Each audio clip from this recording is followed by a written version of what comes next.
The Four Foodies, Part 2. So Regina had just discovered that she could shoot guacamole out of her hands.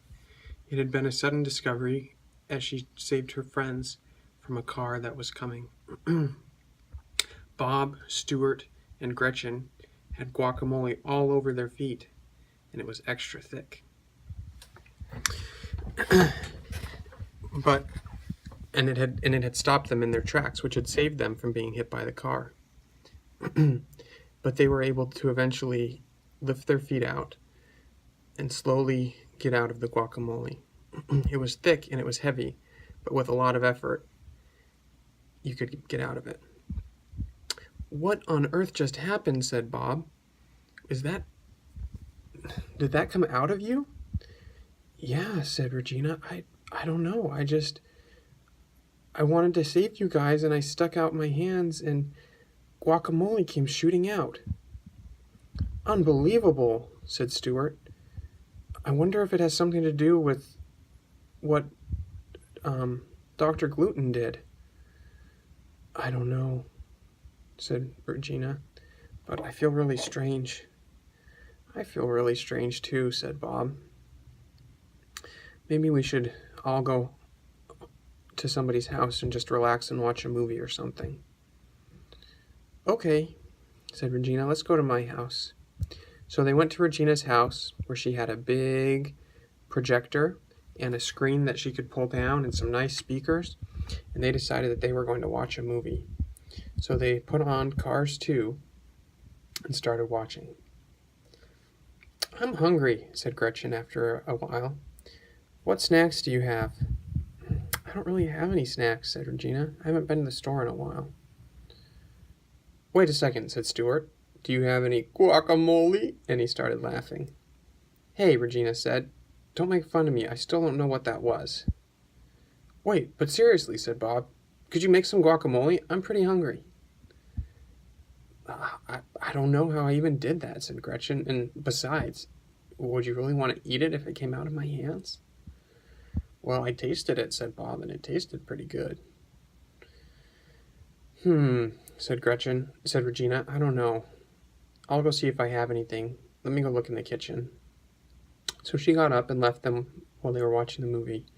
But instead of going to the kitchen, she went to the bathroom.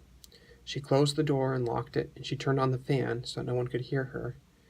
And she started looking at her hands in the mirror. And she thought, what is going on? And she moved her hands around and she looked at them closely. And then she put her hand out like this, like she had done before when she was telling her friends to stop. And all of a sudden, splat, the mirror was covered in guacamole. "What just happened?" said Regina. "I shot guacamole again." And she took her finger and wiped it on the guacamole on the mirror and smelled it. It smells like pretty good guacamole," she said. "Looks like fresh avocados, some lemon juice, a little red onion, and a few chopped tomatoes." And she tasted it. "Wow, this is delicious. I really do shoot guacamole. I wonder if I can change the type of guacamoles that I shoot." So she tried changing her hand positions and doing different things, and she noticed that when she changed the shape of her fingers, she could shoot different consistencies of guacamole. Consistencies means it had different thickness and different texture. So sometimes she could shoot guacamole that was really thin and would run down the mirror, and sometimes she could shoot guacamole that was really, really thick and sticky, even thicker and stickier than the guacamole she had used to stop her friends. So she experimented until she found the perfect guacamole to eat.